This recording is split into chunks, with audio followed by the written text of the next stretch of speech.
Hello everybody, welcome back to the channel. So in today's video, we are going to be talking about Juan Foyth, Frenkie de Jong, and then lastly, we are going to be talking about Antoine Griezmann because we do have a lot of surprising news when it comes to all of these three players. There's plenty to discuss, but let's first talk about Juan Foyth and go straight into it because yes, I know that many are excited about Foyth, many do not want Foyth. There has been very divided opinions within the Barcelona fan base, but it does seem like Barcelona have come to a conclusion that they want to go for this player out of the 5 players that they have listed a couple of days ago. And yes, this is the exact same player that is, again, an Argentinian player that inspired the fans last season with Villarreal that they can do great things and go through that Champions League run. Juan Foyth was part of that image. And now Barcelona are here and looking at what Juan Foyth did last season and said, hey, look, we want a player like that. He was competitive. He performed well against Liverpool and all of those other teams. He is a great right back. Why not bring this player in? And he is also exactly what we are looking for and what Xavi Hernandez is demanding. And so Barcelona have been so focused on Juan Foyth that there is an agreement. And it does say here, according to Jared Romero, Barcelona have almost reached an agreement on personal terms with Foyth. Villarreal are looking for options to replace him now. So everything does indicate that Barcelona are going to be coming into a full agreement with Foyth. It is going to be happening. Foyth has always wanted FC Barcelona. Now he is not desperate, but if Barcelona are calling this player, he is going to be listening. He believes, right, that this is the right choice for him. It's going to allow him to be in top shape for the World Cup that is going to be coming out in about 2 or 3 months. And so he's ready. He's ready to make this move if Barcelona are actually this desperate to get this player. And now that they have this personal agreement, 99.9% complete, now the biggest objective that Barcelona is going to have to go through is going to be between Barcelona and Villarreal. And so when it comes to these two parties, it does say here, according to TYC Sport, there will be a meeting between Barcelona and Villarreal next week for Foyth. Barcelona will make their first formal proposal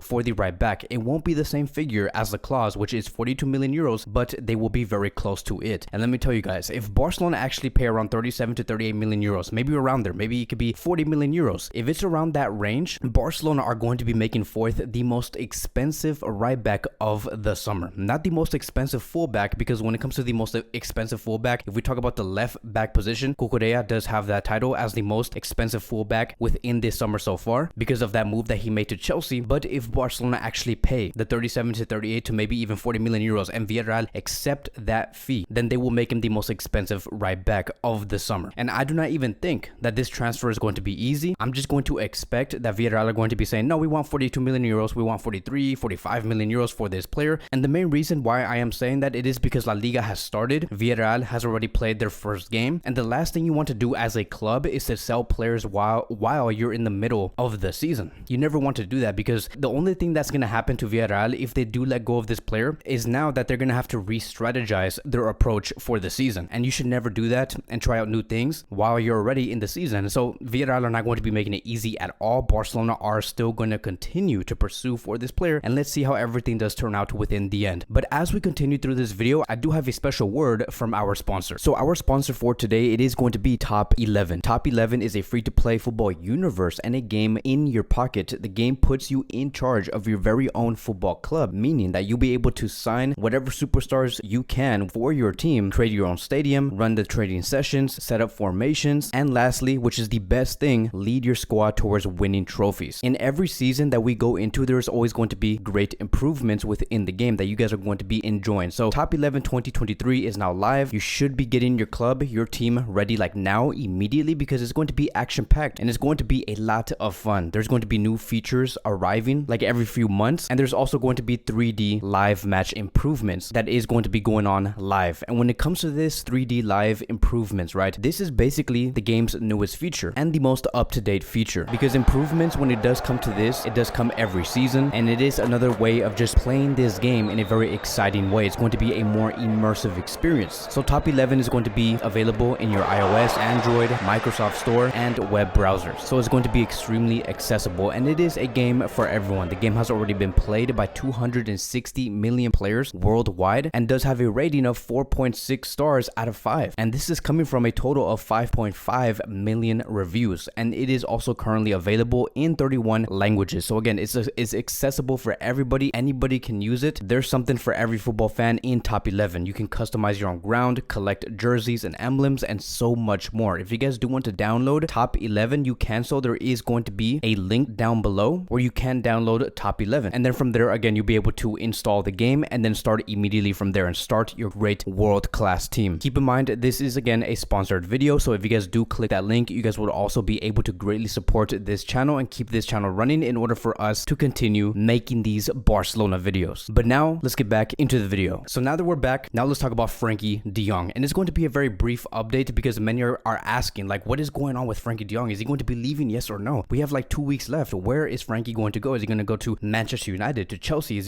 he going to continue at Barcelona? Now here's the thing, I don't even think that Barcelona are seeing Frenkie as a sporting issue no more. I think that Frenkie has shown enough that he can be a game changer on the field. Xavi Hernandez does really rely on this player, and you and me can agree that Frenkie de Jong brings a lot of life into that midfield. So the main reason why Barcelona might potentially let go of this player is not going to be because of the performance. I strongly believe the reason why it is going to be because they do not want to continue to pay the wages that Frenkie is demanding. Because Barcelona, if they continue with this player and they do not take a salary cut, Barcelona is going to have to pay around 18 million euros to 19 million euros for Frenkie de Jong alone. Now keep in mind, this is deferred. Like, the money that we are seeing here that might be paid to Frenkie de Jong this season, most of it does have something to do with the 2020-2021 season and the 2021-2022 season. And yes, Barcelona are obligated to pay this amount because of that agreement that Bartomeu had with Frenkie de Jong back on October 2020, where Bartomeu supposedly renewed Frenkie de Jong, but underneath that, it was only because he wanted to defer those wages on what was supposed to be owed on that season, on the year of 2020, and put most of those wages into the season that we are in today. And of course, Bartomeu is not going to be caring. Like, of course he did this. Of course he reduced the wages in the short term only for the next board of directors to deal with it. So it does say here, according to Gerard Romero, there will be a final meeting within the next days to find out whether Frenkie de Jong will lower his salary or if there will be a transfer. And so I know that many have been asking, what if Frenkie de Jong just says, no, I'm going to be staying, I'm also not going to be reducing my salary? Well, that is where Barcelona are going to be activating like the third option, which is to go through legal issues and complain about criminality and stuff like that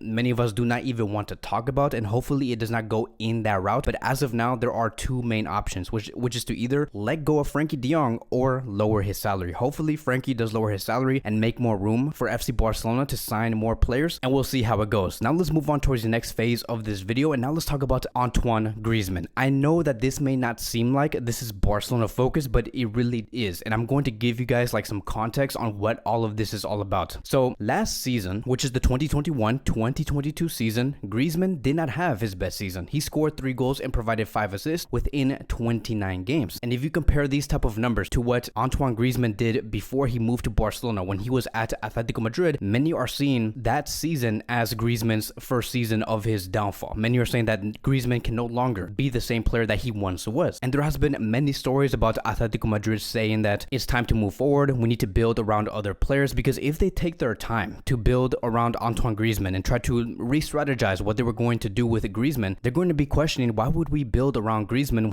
when he is already 31 years old? It's time to move on. If it does not work within the first season, maybe it's time to part ways. So there were other reports stating that Atlético Madrid are desperately trying to offload Griezmann. They're convinced that he will never return to the player that he once was. Now, the reason why I'm telling you guys this is because of this. I know that many have been asking, what does this have to do with FC Barcelona? Well, here's the thing. Barcelona is owed 40 million euros only if a specific clause is met, which is why we are really eyeing Griezmann's performance with Atlético Madrid and the situation. Now, what is that clause? How can Barcelona be given the 40 million euros? And it does say here, we do have to go back to the report that did surface like a year ago, and this is what it says. If Griezmann plays at least 45 minutes in 50% of the matches that he is available for across the 2 years of his loan at Atlético Madrid, because we have to remember he's still technically a Barcelona player, but he's just on loan at Atlético Madrid, then that would mean that Atlético Madrid would be due to the significant outlay contractually, meaning that if he does play at the very least 45 minutes in 50% of the matches across those 2 seasons in total, that would mean Atlético Madrid are going to have to pay 40 million euros to FC Barcelona. That is the clause. And last season, the season that we have just finished, it has also been reported that Griezmann has reached that figure 33 times out of the 40 last season games, which is a total of 82.5%. So Griezmann has almost played so many games last season that if he plays, like, let's say for example 5 to 6 more games with Atlético Madrid, and within those games he plays at least 45 minutes, Atlético Madrid are going to have to pay Barcelona 40 million euros. So Griezmann is going going to have to play very little minutes in this season that we are currently in if Atlético Madrid do not want to pay the 40 million euros. And let me tell you guys, it is not in Atlético Madrid's best interest to pay that amount, especially when they know that Griezmann is not the player that he once was. After what they have seen in the previous season, they do believe that his importance has decreased, which is again another reason why they want to offload Griezmann. They want to move forward. And now Barcelona, they're basically in a situation where they're asking, hey, like, this is what we agreed on a year ago. Like, pay us the 40 million euros if Griezmann ends up playing more minutes that reaches the clause that we have put on in the contract. And that is why we are hearing today, according to Mundo Deportivo, that Atlético Madrid do not want to pay Barcelona's 40 million clause for Griezmann. They want to lower the price. And let me tell you guys, we're not going to be accepting anything lower than 40 million euros after what Barcelona have paid 3 to 4 years ago. Barcelona really do have to sit firm on this 40 million euros. We cannot get finessed. We have had a great transfer window in this summer, but whatever does happen between all of these parties regarding Griezmann, Atlético Madrid, and FC Barcelona, we are going to be talking about it here in this YouTube channel. That is going to be wrapping up today's Barcelona daily news. Thank you guys so much for watching. If you guys are new here, welcome to the channel. Please like, subscribe, comment, and I will see you guys in the next video.